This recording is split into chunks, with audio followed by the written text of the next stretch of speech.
رمضان میں روزے دار کئی قسم کے ہوتے ہیں۔ ایک روزے دار وہ ہوتا ہے جو روزہ تو نہیں رکھتا لیکن افطار پابندی سے کرے گا۔ روزہ تو نہیں رکھتا لیکن افطار سب سے پہلے، ہاں ایک دم۔ اور اگر کوئی کہہ دے یار تم تو روزہ نہیں رکھا تو کہے گا کیا کافی بن جاؤ، اب افطار بھی نہ کرو۔ روزہ نہیں رکھا تو کیا کرو، افطار بھی چھوڑ دو۔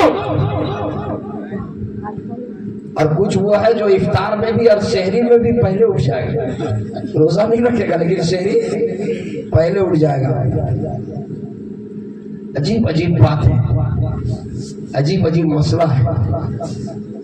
یہ ہمارے ایک بہت بڑے عالم تھے حضرت مولانا شاہین جمالی چترویدی، اللہ کے پیارے ہو گئے۔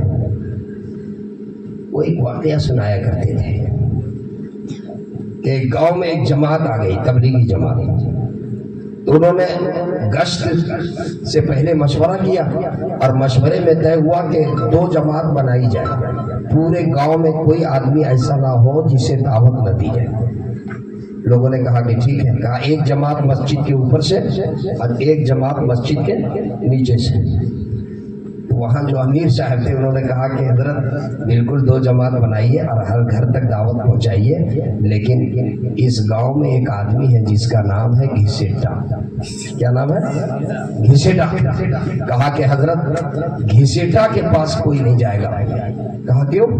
کہا وہ بہت بدماش آدمی ہے، جو جائے گا اس کا ہاتھیں توڑ دے گا، اس کا پاؤں توڑ دے گا اگر اس کو دعوت دینے کے لیے جائے گا۔ تو بہت عجیب طرح کا آدمی ہے، اس لیے گھسیٹا کے پاس کوئی نہیں جائے گا۔ امیر صاحب نے کہا ہمت کرو چلو۔ خیر 2 جماعت بن گئی۔ اتفاق سے گھسیٹا کے گھر کے پاس ادھر والی جماعت بھی کام کرتے ہوئے پہنچی اور ادھر والی جماعت بھی کام کرتے ہوئے، دونوں کی ملاقات ہو گئی۔ کہا کہ اب جائے کون گھسیٹا کے گھر؟ کوئی ہمت ہی نہیں کر رہا جانے کے لیے۔ وہ کہہ رہا ہے رابر سے کہ جاؤ آواز دو، وہ اس کو کہہ رہا ہے، وہ اس کو کہہ رہا ہے۔ اسی آواز میں اس کی گئے بغیر آواز اندر تک چلی گئی اور گھسیٹا خود باہر آ گیا۔ آیا کہا کیا بات ہے؟ تو امیر صاحب آگے بڑھے اور انہوں نے کہا بات کچھ نہیں ہے، آپ کے گاؤں میں جماعت آئی ہوئی ہے اور آپ سے ایک گزارش ہے کہ آپ مسجد نماز مغرب کی نماز میں آپ مسجد چلیں۔ دیکھیے جب دل سے بات نکلتی ہے تو اثر رکھتی ہے، دل سے بات نکلتی ہے تو اثر رکھتی ہے۔ جب امیر صاحب نے کہا وہ بات یقیناً دل سے، گھسیٹا تیار ہو گیا۔ کہا کب جانا ہے؟ بس اب آدھے گھنٹے میں اب مغرب کی اذان۔ کہا میں غسل کر لوں، کبھی اس سے پہلے مسجد نہیں گیا تھا، پوری زندگی کبھی اس سے پہلے مسجد نہیں گیا تھا۔ کہا میں غسل کر لوں، کہا غسل کر لیجیے۔ غسل کر کے اور نیا کپڑا پہن کر اور خوشبو لگا کر اور مسجد پہنچ گیا۔ مسجد پہنچا تو رمضان کا مہینہ تھا۔ دیکھا کہ صحن میں دسترخوان لگا ہوا ہے اور سینکڑوں طرح کے آئٹم رکھے ہوئے، طرح طرح کے پکوان، یہ پکوڑا اور یہ فروٹ اور یہ شربت اور یہ روح افزا۔ دسترخوان سجا ہوا ہے اور طرح طرح کی نعمتیں رکھی ہوئی ہے۔ گھسیٹا نے دیکھ کر کہا اوہ مجھے اب بات سمجھ میں آئی کہ لوگ نماز پڑھنے کیوں آتا ہے۔ اب بات سمجھ میں آئی کہ لوگ نماز پڑھنے کیوں آتا ہے۔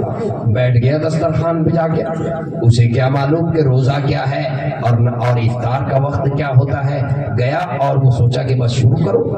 وہ شروع کرنے جا رہا تھا تو بازو میں جو بیٹھا ہوا تھا ادھر کوہنی سے کہا بھی نہیں اذان ہوگی، اذان ہونے تو ذرا رک جاؤ۔ اچھا اذان بھی ہوگی، کہاں اذان کے بعد اس کو کھانے کا، اچھا ٹھیک ہے رک جاؤ۔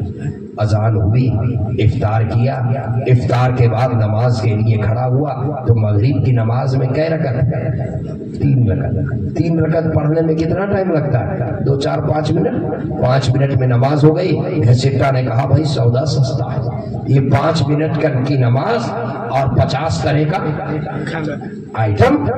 گھر گیا, بیگم سے کہا کہ سنو میں تھوڑی دیر کے لیے لیٹ ضرور رہا ہوں لیکن عشاء کی اذان سے پہلے مجھے اٹھا دینا, مجھے تو مسجد جانا, اذان سے پہلے اٹھا دینا. کہا کہ ٹھیک ہے. اذان بھی نہیں ہوئی اور 10 منٹ پہلے تیار ہو کر کے مسجد پہنچ گیا. جیسے ہی مسجد کے گیٹ میں داخل ہوا اس جانب دیکھا جدھر دسترخوان مغرب میں لگا ہوا تھا, دیکھا دسترخوان نہیں ہے, تو سوچا کہ وہ لگتا ہے کہ اس نماز میں نماز سے پہلے دسترخوان اور اس نماز میں نماز کے بعد دسترخوان. خیر بیٹھ گیا آگے صف میں جا کر, پہلے گیا تھا تو آگے صف میں بیٹھ گیا. آدھے گھنٹے کے بعد امام صاحب آئے اور پھر تمام مصلیان آ گئے اور عشاء کی اذان نماز شروع ہوئی. سب سے پہلے 4 رکعت, 3 رکعت کے بعد جب چوتھی رکعت کے لیے امام کھڑا ہونے لگا تو اس نے لقمہ دے دیا, اس لیے کہ یہ تو زندگی میں ایک ہی نماز اس نے پڑھی تھی 3 رکعت والی. اس کو یاد تھا جب چوتھی رکعت کے لیے امام کھڑا ہوا تو اس نے کہا بھائی یہ کیا ہوا, تو کسی نے کنکھی سے یہ دوسری نماز ہے وہ دوسری تھی, اس میں 4. خیر 4 رکعت نماز پڑھنے کے بعد یہ پیچھے مڑ کر کے دیکھا کوئی اٹھ نہیں رہا. اس کے بعد پھر 2 رکعت سنت اور نفل پڑھنے کے بعد امام صاحب جو آگے تھے وہ پیچھے آ گئے اور حافظ صاحب آگے بڑھ گئے. تو انہوں نے کہا یہ کیا ہو رہا, کہا دیکھیے انجن چینج ہو گیا, انجن بدل گیا. اب وہ آگے بڑھے اور نماز تراویح کی شروع ہوئی. اللہ اکبر.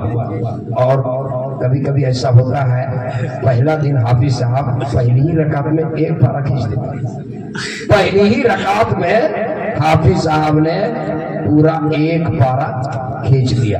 اب گھسیٹا ہوا پریشان, کبھی اٹھے کبھی بیٹھے کبھی گھٹنا پکڑے, یہ کیا مصیبت آئی بھائی, پہلے تو 3 ہی رکعت اور وہ بھی چھوٹی چھوٹی سورت مغرب میں, اور یہ کون سی نماز ہے اتنی لمبی. پیچھے مڑ کر کے سلام پھیرنے کے بعد دیکھا بھاگ بھی نہیں سکتا اس لیے کہ وہ سب سے پہلے گیا تھا آگے سب میں. خیر ہر 2 رکعت پہ سلام پھیرے, پھر کھڑا, پھر سلام, پھر کھڑا. 20 رکعت جب تراویح مکمل ہوئی تو گھسیٹا نے عافیت کی سانس لیا, سوچا کہ اب بات بن گئی, اب مسئلہ حل ہو گیا. لیکن جب 20 رکعت مکمل ہوئی تو حافظ صاحب پیچھے آ گئے اور امام صاحب وتر پڑھانے کے لیے کہا ٹھیک ہے, پھر انجن چینج ہو گیا, پھر انجن چینج ہو گیا. اس کے بعد پھر 3 رکعت وتر, اور وتر کے بعد گھسیٹا باہر نکلا تو دیکھا کہ دسترخوان بھی غائب, دسترخوان بھی غائب. تو گھسیٹا کے نکلتا ہوا گیا کہ کل آئیو کوئی میرے گھر پہ بتاؤں. تو کبھی کبھی دھوکہ ہو جاتا ہے. ابھی رمضان قریب ہے, روزہ رکھیں گے نا انشاءاللہ, ارے بولیے انشاءاللہ. جی